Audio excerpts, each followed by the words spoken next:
ಎಲ್ರಿಗೂ ನಮಸ್ಕಾರ. ಸಮಗ್ರ ಸಂಗಮ ಯೂಟ್ಯೂಬ್ ಚಾನಲ್ಗೆ ಸ್ವಾಗತ. ಇವತ್ತು ನಾನು ನಿಮಗೆ ಒಂದು ವೆರೈಟಿ ತಾಲಿಪಟ್ಟ ತೋರಿಸ್ತಾ ಇದ್ದೀನಿ. ಇದಕ್ಕೆ ನಿಮ್ಮ ಹತ್ರ 1/4 kg ಆಗುವಷ್ಟು ಹೀರೆಕಾಯಿ ಇದ್ದರೆ ಸಾಕು. ಸಖತ್ತಾಗಿರುವಂಥ, ಟೇಸ್ಟಿಯಾಗಿರುವಂಥ, ಸ್ಮೂತ್ ಆಗಿರುವಂಥ ತಾಲಿಪಟ್ಟನ ನಾವು 15 ನಿಮಿಷದಲ್ಲಿ ಮಾಡ್ಕೋಬೋದು. ಮೊದಲಿಗೆ ನಾನಿಲ್ಲಿ 1/4 kg ಆಗುವಷ್ಟು ಹೀರೆಕಾಯಿನ ತೊಗೊಂಡು ಮೇಲ್ಗಡೆ ಎಲ್ಲ ತುರಿದು ಕ್ಲೀನ್ ಮಾಡಿ ಇಟ್ಕೊಂಡಿದ್ದೀನಿ. ಅದನ್ನು ನಾನಿವಾಗ ತುರ್ಕೊಡ್ತಾ ಇದ್ದೀನಿ. ಈ ಹೀರೆಕಾಯಿ ತಾಲಿಪಟ್ಟ ಮಾಡೋಕ್ಕೆ ನಾವು ನೀರು ಬಳಸೋದೇ ಇಲ್ಲ. ಹೀರೆಕಾಯಲ್ಲಿ ಎಷ್ಟು ನೀರಿರುತ್ತೋ ಅದರಿಂದನೇ ನಾವು ಮಾಡ್ಕೋಬೋದು. ಅದು ಹೇಗೆ ಮಾಡೋದು ಅಂತ ತೋರಿಸ್ತೀನಿ. 1/4 kg ಹೀರೆಕಾಯಿ ನಾನು ಎಲ್ಲನೂ ತುರ್ಕೊಂಡಿದ್ದೀನಿ. ನಂತರ 2ರಿಂದ 3 ಈರುಳ್ಳಿನ ತುಂಬ ಚಿಕ್ಕದಾಗಿ ಕಟ್ ಮಾಡ್ಕೋಬೇಕು. ಅದನ್ನ ಇಲ್ಲಿ ಹಾಕ್ತಾ ಇದ್ದೀನಿ. ನಂತರ ಕೊತ್ತಂಬರಿ ಸೊಪ್ಪು ನಿಮಗೆ ಎಷ್ಟು ಬೇಕೋ ಅಷ್ಟು ಹಾಕೋಬೋದು. ನಾನಿಲ್ಲಿ ಅರ್ಧ ಕಟ್ಟಷ್ಟು ಹಾಕ್ಕೊಂಡಿದ್ದೀನಿ. ನಂತರ 6ರಿಂದ 7 ಮೆಣಸಿನ್ಕಾಯಿನ ಕೊತ್ತಂಬರಿ, ಕರಿಬೇವು, ಜೀರಿಗೆ, ಬೆಳ್ಳುಳ್ಳಿ ಅದೆಲ್ಲ ಹಾಕಿ ಪೇಸ್ಟ್ ಮಾಡಿ ಹಾಕ್ತಾ ಇದ್ದೀನಿ. ನಂತರ ರುಚಿಗೆ ತಕ್ಕಷ್ಟು ಉಪ್ಪು ಎಲ್ಲನೂ ಚೆನ್ನಾಗಿ ಮಿಕ್ಸ್ ಮಾಡಿ ಒಂದು ಅರ್ಧ ಗಂಟೆ ಹಾಗೆ ಬಿಡಬೇಕು. ಇದು ಮಸಾಲ ಒಂದು 10ರಿಂದ 12 ತಾಲಿಪಟ್ಟ ಆಗೋಕ್ಕೆ ಸರಿ ಹೋಗುತ್ತೆ. ಇದನ್ನು ನಾವು ಚೆನ್ನಾಗಿ ಮಿಕ್ಸ್ ಮಾಡಿ ಅರ್ಧ ಗಂಟೆ ಹಾಗೆ ಇಟ್ಬಿಟ್ರೆ ಅದು ನೀರು ಬಿಟ್ಕೊಳ್ತಾ ಹೋಗುತ್ತೆ. ಆ ನೀರಲ್ಲೇ ನಾವು ಹಿಟ್ಟನ್ನ ಕಲಸಿ ತಾಲಿಪಟ್ಟ ಮಾಡ್ಬೋದು. ಬೇರೆ ಎಕ್ಸ್ಟ್ರಾ ನೀರು ಆ್ಯಡ್ ಮಾಡೋದು ಬರೋದೇ ಇಲ್ಲ. ಇವಾಗ ಅರ್ಧ ಗಂಟೆ ಆಗಿದೆ. ಅದು ಎಷ್ಟು ನೀರು ಬಿಟ್ಕೊಂಡಿದೆ ಅಂತ ನಾನು ನಿಮಗೆ ತೋರಿಸ್ತಾ ಇದ್ದೀನಿ. ಹೀಗೆ ಅರ್ಧ ಗಂಟೆ ಇಡೋದ್ರಿಂದ ಎಲ್ಲ ಇಂಗ್ರೀಡಿಯೆಂಟ್ಸು ಚೆನ್ನಾಗಿ ಹೊಂದ್ಕೊಳ್ಳುತ್ತೆ. ನಂತರ ಇದು ಎಷ್ಟು ಹಿಟ್ಟು ಹಿಡಿಯುತ್ತೋ ಅಷ್ಟು ಹಿಟ್ಟು ಹಾಕಿ ನಾವು ಕಲಿಸ್ಕೋಬೇಕು. ನಾನಿಲ್ಲಿ 3 ಬೌಲಷ್ಟು ಅಕ್ಕಿ ಹಿಟ್ಟು ಹಾಕ್ಕೊಳ್ತಾ ಇದ್ದೀನಿ. ಅಷ್ಟಕ್ಕೆ ಅದು ಸರಿ ಹೋಗುತ್ತೆ. ನಿಮಗೆ ಎಕ್ಸ್ಟ್ರಾ ಬೇಕು ಅಂದರೆ ಜಾಸ್ತಿ ಹೀರೆಕಾಯಿ ಹಾಕಿ ನೀವು ಯೂಸ್ ಮಾಡ್ಕೋಬೇಕು. ಹಿಟ್ಟು ಮತ್ತು ಎಲ್ಲ ಮಸಾಲಾನ ನಾವು ಕೈಯಲ್ಲೇ ಮಿಕ್ಸ್ ಮಾಡ್ಕೊಳ್ಳೋಣ. ನಾನಿಲ್ಲಿ ಎಷ್ಟು ನೀರು ಹಾಕಿಲ್ಲ, ನಿಮ್ಗೆ ಕಾಣ್ತಾ ಇರ್ಬೋದು ನೋಡಿ ಎಷ್ಟು ಚೆನ್ನಾಗಿ ಬಂದಿದೆ. ಇವಾಗ ಒಂದು ಚಪಾತಿ ಹಿಟ್ಟು ಮಾಡೋಕ್ಕೆ ಎಷ್ಟು ತೊಗೋತೀವೋ ಅಷ್ಟು ಅಳತೆಯಲ್ಲಿ ನಾವು ಅದನ್ನು ರೌಂಡ್ ಶೇಪಲ್ಲಿ ಮಾಡಿ ಇಟ್ಕೊಳ್ಳೋಣ. ನಂತರ ಒಂದು ಹೋಳಿಗೆ ಶೀಟ್ ತೊಗೊಂಡು ಅದ್ರ ಮೇಲೆ ನಾವು ತಾಲಿಪಟ್ಟ ತಟ್ಟಬೇಕು. ಹೋಳಿಗೆ ಶೀಟ್ ಯಾಕಪ್ಪ ಅಂತಂದರೆ ನಾವು ಇದನ್ನ ಯೂಸ್ ಮಾಡಿದರೆ ತುಂಬ ತೆಳುವಾಗಿ ತಾಲಿಪಟ್ಟ ಮಾಡ್ಬೋದು. ಈಸಿಯಾಗಿ ಹಂಚ್ ಮೇಲೆ ಬೇಯೋಕ್ಕೆ ಹಾಕ್ಬೋದು. ತಾಲಿಪಟ್ಟ ತಟ್ಟೋ ಮೊದಲು 1 ಸ್ಪೂನಷ್ಟು ಎಣ್ಣೆ ಹಾಕ್ಕೊಂಡು ಸ್ಪ್ರೆಡ್ ಮಾಡಿ ತಟ್ತಾ ಹೋಗಬೇಕು. ಒಂದು ವೇಳೆ ರೌಂಡ್ ಶೇಪ್ ಬರಲಿಲ್ಲ ಅಂದರೆ ನಾವು ಈ ಪೇಪರ್ ಮುಖಾಂತರನೇ ಅದನ್ನು ಸರಿ ಮಾಡ್ಕೋಬೋದು. ಹೋಳಿಗೆ ಶೀಟ್ ಯೂಸ್ ಮಾಡೋದ್ರಿಂದ ತಾಲಿಪಟ್ಟ ಶೇಪು ಚೆನ್ನಾಗಿರುತ್ತೆ ಮತ್ತು ಎಷ್ಟು ತೆಳು ಬೇಕೋ ಅಷ್ಟು ತೆಳು ಮಾಡ್ಕೋಬೋದು. ಕೊನೆಯದಾಗಿ ನಾನಿಲ್ಲಿ ಎಳ್ಳು ಹಚ್ತಾ ಇದ್ದೀನಿ. ಎಳ್ಳು ಹಚ್ಚೋದ್ರಿಂದ ಟೇಸ್ಟು ತುಂಬ ಚೆನ್ನಾಗಿ ಬರುತ್ತೆ. ಟ್ರೈ ಮಾಡಿ. ಈ ತಾಲಿಪಟ್ಟ ತಟ್ಟುವಾಗ ನಾನು ಹಂಚು ಕಾಯೋಕ್ಕಿಟ್ಟಿದ್ದೆ. ಇವಾಗ ಅದು ಚೆನ್ನಾಗಿ ಬಿಸಿಯಾಗಿದೆ. 1 ಸ್ಪೂನ್ ಎಣ್ಣೆ ಹಾಕಿ ನಾವು ತಟ್ಟಿರೋವಂಥ ತಾಲಿಪಟ್ಟನ ಅದ್ರ ಮೇಲೆ ಹಾಕೋಣ.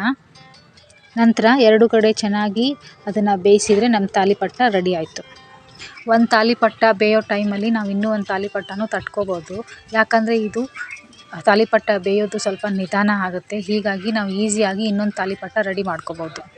ಹೀರೆಕಾಯಿ ಅಷ್ಟೇ ಅಲ್ಲದೆ ನೀವು ಇದಕ್ಕೆ ಕ್ಯಾರೆಟ್ ಮತ್ತು ಕ್ಯಾಬೇಜ್ ಆ ಥರನೂ ನೀವು ಚಿಕ್ಕದಾಗಿ ಕಟ್ ಮಾಡ್ಬೋದು, ಇಲ್ಲ ತುರಿದು ಹಾಕ್ಕೋಬೋದು. ಅದು ತುಂಬ ಟೇಸ್ಟ್ ಚೆನ್ನಾಗಿರುತ್ತೆ. ಬೇಡ ಅಂತಂದರೆ ಸೌತೆಕಾಯಿ ಕೂಡ ನಾವು ಹಾಕ್ಕೊಂಡ್ರೆ ಸ್ಮೂತಾಗಿ ಬರುತ್ತೆ ತಾಲಿಪಟ್ಟ. ಟ್ರೈ ಮಾಡಿ ನೋಡಿ. ಈ ತಾಲಿಪಟ್ಟನ ನೀವು ಮೊಸರು ಜೊತೆ, ತುಪ್ಪದ ಜೊತೆ ತಿನ್ಬೋದು. ನಾನಿವತ್ತು ಮೊಸರು ಜೊತೆಗೆ ಹಸಿ ಈರುಳ್ಳಿ, ಟೊಮೆಟೊ ರಾಯ್ತ ಥರ ಮಾಡಿ ರೆಡಿ ಮಾಡ್ಕೊಂಡಿದ್ದೀನಿ. ಅದನ್ನು ನಾನು ಇವಾಗ ತೋರಿಸ್ತೀನಿ ನಿಮಗೆ ನೋಡಿ. ಅದ್ರ ವಿಡಿಯೋ ನಾನು ಮಾಡಿಲ್ಲ, ಬಟ್ ಅದ್ರ ಏನು ಕಷ್ಟ ಅಲ್ಲ. ಮೊಸರಿಗೆ 1 ಈರುಳ್ಳಿ ಮತ್ತು 1 ಟೊಮ್ಯಾಟೊ ಬೀಜ ತೆಗೆದು ಹೆಚ್ಕೊಂಡು ಹಾಕ್ಕೋಬೇಕು. ರುಚಿಗೆ ತಕ್ಕಷ್ಟು ಉಪ್ಪು ಮತ್ತು ಕೊತ್ತಂಬರಿ ಹಾಕ್ಕೊಂಡ್ರೆ ರಾಯ್ತ ರೆಡಿ ಆಗುತ್ತೆ. ತಾಲಿಪಟ್ಟ ಜೊತೆ ಒಳ್ಳೆ ಕಾಂಬಿನೇಷನ್ನು. ಮಾಡಿ ನೋಡಿ. ಇಷ್ಟ ಆದವರು ನಿಮ್ಮ ಫ್ರೆಂಡ್ಸಿಗೆ ಶೇರ್ ಮಾಡಿ. ಧನ್ಯವಾದಗಳು. ಇವಾಗ ಇನ್ನೊಂದು ಥರದ ತಾಲಿಪಟ್ಟ ನಾನು ತೋರಿಸ್ತಾ ಇದ್ದೀನಿ, ನೋಡ್ಕೊಳ್ಳಿ. ಅದು ತುಂಬ ಚೆನ್ನಾಗಿದೆ, ಟೇಸ್ಟಿಯಾಗಿದೆ. 8 ಥರದ ಹಿಟ್ಟನ್ನು ಯೂಸ್ ಮಾಡಿಕೊಂಡು ತಾಲಿಪಟ್ಟಿ ಮಾಡೋದನ್ನು ತೋರಿಸ್ಕೊಡ್ತಾ ಇದ್ದೀನಿ. ಇದಕ್ಕೆ ಹೇಗೆ ತಯಾರಿ ಮಾಡ್ಕೊಳ್ಳೋದು ನೋಡ್ಕೊಳ್ಳಿ. ತಾಲಿಪಟ್ಟ ಮಾಡೋಕ್ಕೆ ನಾವು ಮೊದಲು ಅದಕ್ಕೆ ಮಿಕ್ಸ್ ಮಾಡ್ಕೊಳ್ಳೋಕ್ಕೆ ಖಾರ ರೆಡಿ ಮಾಡ್ಕೊಳ್ಳೋಣ. ನಾನು 10ರಿಂದ 15 ಹಸಿ ಮೆಣಸಿನ್ಕಾಯಿ ತೊಗೊಂಡಿದ್ದೀನಿ. 1 ಬೌಲಷ್ಟು ಕರಿಬೇವು ತೊಗೊಂಡಿದ್ದೀನಿ. ಚಿಕ್ಕ ಸೈಜಿನ ಬೆಳ್ಳುಳ್ಳಿ ಅಂದರೆ 4-5 ಎಸಳು, 2 ಇಂಚಷ್ಟು ಶುಂಠಿ, 1 ಟೇಬಲ್ ಸ್ಪೂನಷ್ಟು ಜೀರಿಗೆ, ಖಾರಕ್ಕೆ ರುಚಿಗೆ ತಕ್ಕಷ್ಟು ಉಪ್ಪು. ಇದನ್ನೆಲ್ಲ ನಾವು ಮಿಕ್ಸಿ ಮಾಡಿಕೊಂಡು ತಾಲಿಪಟ್ಟಗೆ ಸೇರಿಸ್ಕೋಬೇಕು. ಇಷ್ಟು ನುಣ್ಣಗಾದರೆ ಖಾರ ಚೆನ್ನಾಗಿ ಒದಗುತ್ತೆ. 1 ಬೌಲು ಜೋಳದ ಹಿಟ್ಟು, 1 ಬೌಲು ಗೋಧಿ ಹಿಟ್ಟು, ಅರ್ಧ ಬೌಲಷ್ಟು ರಾಗಿ ಹಿಟ್ಟು. ಇದನ್ನು ಜಾಸ್ತಿ ಹಾಕ್ಕೋಬೋದು, ಆದರೆ ಕಲರ್ ಚೇಂಜ್ ಆಗುತ್ತೆ. ಒಬ್ಬೊಬ್ಬರಿಗೆ ಕಲರ್ ಇಷ್ಟ ಆಗೋದಿಲ್ಲ. ಅದಕ್ಕಾಗಿ ನಾನಿಲ್ಲಿ ಅರ್ಧ ಬೌಲ್ ಹಾಕ್ಕೋತಾ ಇದ್ದೀನಿ. 1 ಬೌಲು ಅಕ್ಕಿ ಹಿಟ್ಟು, ಅರ್ಧ ಬೌಲಷ್ಟು ಕಡಲೆ ಹಿಟ್ಟು. ಉತ್ತರ ಕರ್ನಾಟಕದ ಸೈಡು ಹೆಸರು ಹಿಟ್ಟು ಅಂತ ಅವರು ಮಿಷಿನಲ್ಲಿ ಹಾಕಿಸ್ಕೊಂಡು ಬಂದಿರ್ತಾರೆ, ಅದನ್ನು ಕೂಡ ನಾವಿಲ್ಲಿ ಆ್ಯಡ್ ಮಾಡ್ಬೋದು. 3/4 ಕಪ್ಪಷ್ಟು ಸಿರಿಧಾನ್ಯಗಳ ಹಿಟ್ಟು, ಅಂದರೆ ಇದರಲ್ಲಿ ಕೊರ್ಲಿ, ಸಾಮೆ, ನವಣೆ ಈ ಥರದ ಕಾಳುಗಳನ್ನೆಲ್ಲ ಮಿಷಿನಿಗೆ ಹಾಕಿಸಿ ಹಿಟ್ಟು ಮಾಡಿ ಇಟ್ಕೊಂಡಿರೋದು. ರುಚಿಗೆ ತಕ್ಕಷ್ಟು ಉಪ್ಪು ಹಾಕ್ಕೊಂಡು ಎಲ್ಲನೂ ಒಂದು ಸತಿ ಮಿಕ್ಸ್ ಮಾಡೋಣ.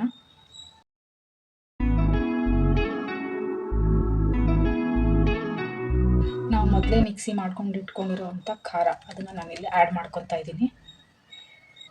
3 ಇಂದ 4 ಈರುಳ್ಳಿನ ತುಂಬ ಚಿಕ್ಕದಾಗಿ ಪೀಸ್ ಮಾಡ್ಕೊಂಡು ಇಟ್ಕೊಂಡಿದ್ದೆ, ಅದನ್ನೆಲ್ಲ ಹಾಕ್ತಾಯಿದ್ದೀನಿ. 1 ಬೌಲಷ್ಟು ಕ್ಯಾಬೇಜ್, ನಿಮ್ಗೆ ಯಾವ ತರಕಾರಿ ಇದೋ ಅದನ್ನ ಹಾಕೋಬೋದು. ಕ್ಯಾರೆಟ್ ಹಾಕೋಬೋದು, ಹೀರೆಕಾಯಿ ಇದ್ದರೆ ಅದನ್ನು ಹಾಕೋಬೋದು. ಅರ್ಧ ಕಟ್ಟಾಗುವಷ್ಟು ಸಬ್ಸಿಗೆ ಸೊಪ್ಪು, ಅರ್ಧ ಕಟ್ಟಾಗುವಷ್ಟು ಪಾಲಕ್ ಸೊಪ್ಪು, ಎರಡನ್ನೂ ನೀಟಾಗಿ ತೊಳೆದು ಕಟ್ ಮಾಡಿ ಚಿಕ್ಕದಾಗಿ ಕಟ್ ಮಾಡಿ ಹಾಕ್ಕೊತಿದ್ದೀನಿ. ಅರ್ಧ ಸ್ಪೂನಷ್ಟು ಅಜವಾಯಿನ. ಇನ್ನೊಂದು ಇಂಗ್ರೀಡಿಯೆಂಟ್ ಏನಂದರೆ ರೈಸು. 1 ಕಪ್ ರೈಸ್ನ ನಾನು ಕೊತ್ತಂಬರಿ ಸೊಪ್ಪಿನ ಜೊತೆ ಮಿಕ್ಸಿ ಮಾಡಿ ಇಲ್ಲಿ ಹಾಕ್ಕೊಳ್ತಾ ಇದ್ದೀನಿ. ಹೀಗೆ ಮಾಡೋದ್ರಿಂದ ತಾಲಿಪಟ್ಟ ಸ್ಮೂತಾಗಿ ಬರುತ್ತೆ. ಇವಾಗ ಎಲ್ಲನೂ ಚೆನ್ನಾಗಿ ಮಿಕ್ಸ್ ಮಾಡಿಕೊಂಡು ಎಷ್ಟು ನೀರು ಬೇಕೋ ಅಷ್ಟನ್ನು ಹಾಕ್ಕೊಳ್ಳೋಣ.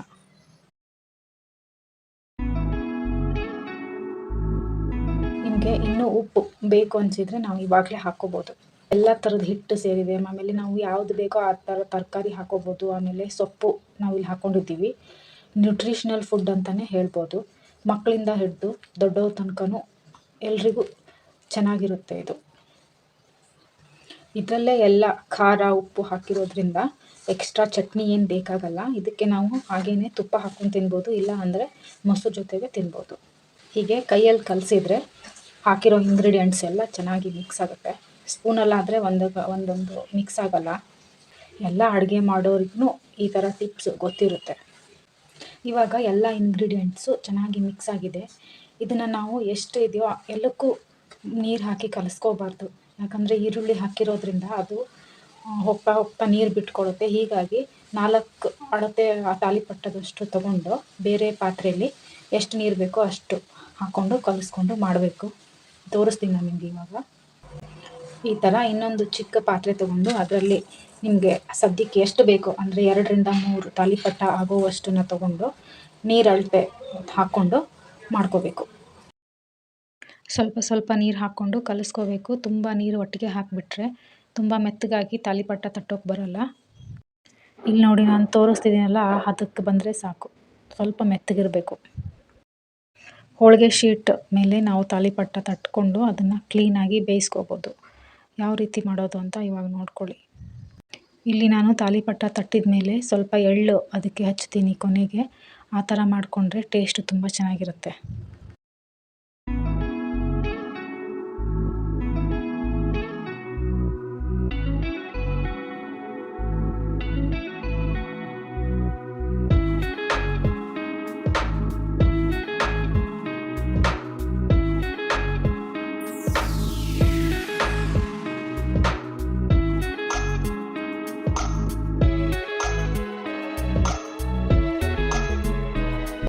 ಒಂದು ತಾಲಿಪಟ್ಟ ಬೇಯುವಷ್ಟರಲ್ಲಿ ನಾವು ಇನ್ನೊಂದು ತಾಲಿಪಟ್ಟನ ತಟ್ಕೋಬೋದು.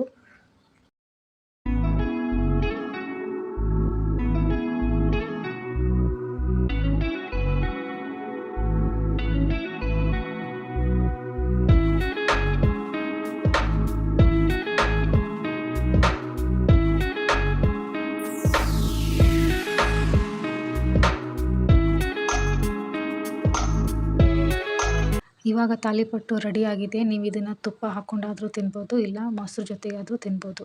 ಎರಡಕ್ಕೂ ಚೆನ್ನಾಗಿರುತ್ತೆ. ಟ್ರೈ ಮಾಡಿ. ಇಷ್ಟ ಆದಲ್ಲಿ ಶೇರ್ ಮಾಡಿ, ಕಮೆಂಟ್ ಮಾಡಿ ಮತ್ತು ಸಬ್ಸ್ಕ್ರೈಬ್ ಆಗಿ. ಧನ್ಯವಾದಗಳು.